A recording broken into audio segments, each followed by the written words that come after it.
प्रिय विद्यार्थियों, सुप्रभात। बेटे, आज हम 7th क्लास में हिंदी में, जैसे बेटे छुट्टियों से पहले हमने टेक्स्ट बुक के 1 to 4 चैप्टर कर लिए थे, तो आज हम नेक्स्ट चैप्टर को आज स्टार्ट करेंगे। 5 चैप्टर हमारे ग्रामर से हो चुके थे और 4 चैप्टर हमारे टेक्स्ट बुक से हो चुके थे। तो आज हम नेक्स्ट चैप्टर को स्टार्ट करेंगे। ध्यान से देखिए।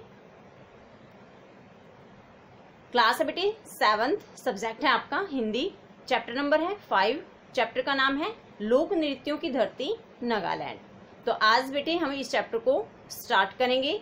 रजनीकांत शुक्ल जी इनके जो राइटर हैं वो हैं। इन्होंने इस पाठ में काफी रोचक कहा हमें पता लगा अच्छे से नागालैंड के बारे में। नागालैंड में कैसे रहते हैं लोग, उनका मुख्य व्यवसाय क्या है, वो अपना जीवन किस पर निर्भर करते हैं, वहाँ जो त्योहार होते हैं वो कैसे मनाते हैं, ये सारी बातें आज हम इस चैप्टर में पढ़ेंगे। तो चैप्टर का नाम क्या है? चैप्टर का नाम है लोक नृत्यों की धरती नागालैंड। इसको आज हम स्टार्ट करते हैं। ध्यान से समझेंगे चैप्टर को कि जो लेखक हैं इस चैप्टर में हमें बताना क्या चाह रहे हैं। वहाँ के लोग जो हैं, वहाँ के लोग अपने जीवन में आने वाली खुशियों को कैसे सेलिब्रेट करते हैं, कैसे मनाते हैं, क्या क्या रीजन होता है कि वो त्योहारों को किस रूप में मनाते हैं। जैसे हम यहाँ होली, दीपावली वगैरह मनाते हैं, तो वहाँ जो निवासी हैं, वहाँ के जो लोग हैं, वो त्योहारों को फसलों के आधार पर बनाते हैं। जैसे फसल अच्छी पकी है, उस पर त्योहार बन जाता है। फसल की कटाई होने के बाद फसल अच्छी निकली है, उस पर त्योहार मनाते हैं। वो फसल की बुआई के समय त्योहार मनाया जाता है। तो इस तरह से वो वहाँ का जो त्योहार मनाने का तरीका है यहाँ से कुछ अलग है। तो आज हम इसके बारे में बहुत अच्छे से रीड करेंगे और अच्छे से इसको समझेंगे कि जो नागालैंड है भारत का पूर्वोत्तर में एक छोटा सा जो राज्य है, उसके बारे में आज हम इसमें अच्छे से रीड करेंगे, अच्छे से पढ़ेंगे। इसमें हम पढ़ेंगे कि वहाँ के जो लोग हैं अपनी खुशियों को किस तरह से मनाते हैं, क्या क्या रीजन है इसके, और वे उनका मनाने का तरीका भी काफी अलग है यहाँ से। कि वो ग्रुप में मनाते हैं, नाचकर मनाते हैं, नाचने का तरीका भी कुछ अलग से ही तरह का है। तो ये सब आज हम इस चैप्टर में थोड़ा सा स्टार्टिंग में थोड़ा सा ही रीड करेंगे कि यहाँ की जो जनजातियां हैं वो कैसी हैं, उनकी निर्भरता किस पर है, कैसे बना ये छोटा सा राज्य है नागालैंड जो भारत के पूर्वोत्तर में है। तो ये नागालैंड राज्य बनाया कैसे, किस किस के अधीन रहा, कैसे इसका ये नाम पड़ा, आज हम इसके बारे में पढ़ेंगे, जिसको आपने बहुत अच्छे से अंडरस्टैंड करना है। और साथ ही साथ क्योंकि उसमें छोटे छोटे मौखिक क्वेश्चन भी बनते जा रहे हैं, मैं आपको वीडियो में समझा रही हूँ, तो साथ ही साथ उन क्वेश्चंस को भी आप अच्छे से लर्न करते चलोगे। तो चलिए बेटे स्टार्ट करते हैं चैप्टर को। देखिए पार्ट नंबर 5 है। पार्ट का नाम है लोक नृत्यों की धरती नागालैंड। इसका मतलब है बेटे आज हम किसके बारे में पढ़ेंगे? नागालैंड के बारे में। ध्यान से देखिए पाठ परिचय। इस पाठ में भारत के पूर्वोत्तर के राज्य नागालैंड के बारे में आपको रोचक जानकारियां मिलेंगी। यानी ये जो पाठ है इसमें किसके बारे में जानकारी मिलेंगी? नागालैंड के बारे में। भारत का एक पूर्वोत्तर में राज्य है नागालैंड, उसके बारे में इसमें अनेक जानकारियां मिलेंगी। भारत सचमुच रंग रंगीला देश है। जो भारत है बड़ा ही रंग रंगीला देश है। आश्चर्य होता है कि इतनी ऋतुएं, इतने रंग, इतने लोक नृत्यों और लोक कलाओं की ठाठ और इतने त्योहारों वाला यह देश अपने भीतर कैसे स्वप्निल दुनिया बसाए हुए हैं। बड़ी हैरानी की बात है कि ये जो भारत देश है इसमें कितनी ऋतुएं हैं, कितने रंग हैं, कितने लोक नृत्य हैं, अनेक लोक कलाएं हैं, ऐसे ठाट बाट से युक्त और इतने त्योहारों वाला ये जो भारत देश है अपने अंदर कैसी स्वप्निल होता है बेटे, सपनों से भरी हुई दुनिया बसाए हुए। क्योंकि देखो इतनी सारी चीजें हैं हमारे देश में, तो ऐसा लगता है कि जैसे ये सब सपना है, वास्तविकता नहीं है। भारत के हर राज्य की मानो एक अलग सांस्कृतिक छटा है। भारत में जितने भी राज्य हैं उन सब की अपनी अलग अलग सांस्कृतिक संस्कृति के से संबंधित छटा है, सुंदरता है।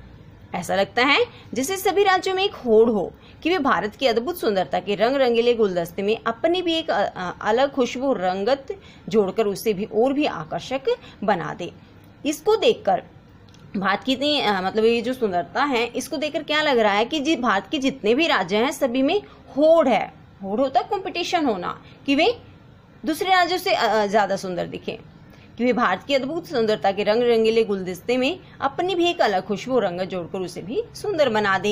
यानी भारत में जितने भी राज्य हैं उनमें क्या होड़ लगी हुई है लेखक के अनुसार कि वे सब ये चाहते हैं, लेखक है बेटे रजनीकांत शुक्ल जी, कि वे सभी यही चाहते हैं कि जो भारत देश की सुंदरता है, जितने भी राज्य हैं इसमें, उन सभी में हमारा राज्य अन्य राज्यों की अपेक्षा ज्यादा सुंदर हो। क्योंकि भारत में तो जितने भी राज्य हैं उन सभी में अपनी अपनी अलग अलग सुंदरता अपने आप में ही बसी हुई है।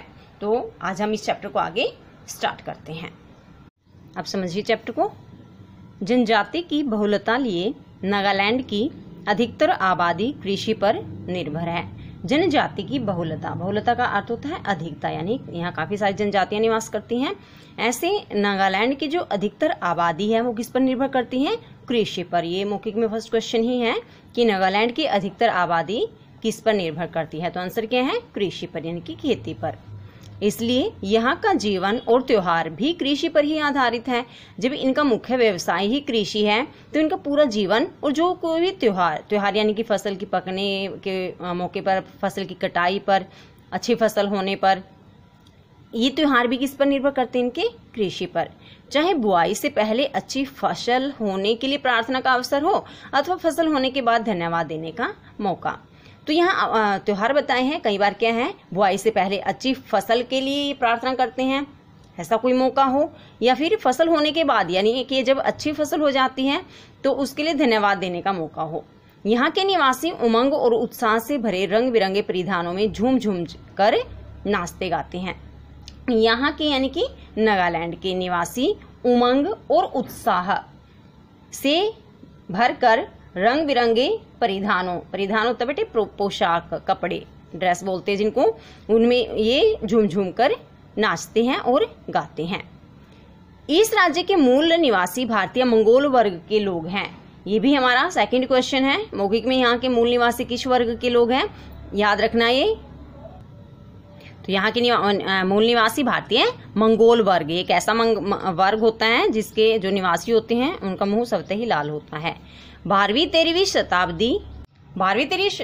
शताब्दी में इन लोगों का आज के असम के अहोम लोगों से धीरे धीरे संपर्क हुआ। तो बेटे यहाँ ये बताया गया है कि यहाँ का जो मतलब ये जो नागालैंड है 12वीं 13वीं शताब्दी के आसपास आज के समय में जो असम का जो अहोम क्षेत्र है, इन लोगों से इनका धीरे धीरे संपर्क हुआ।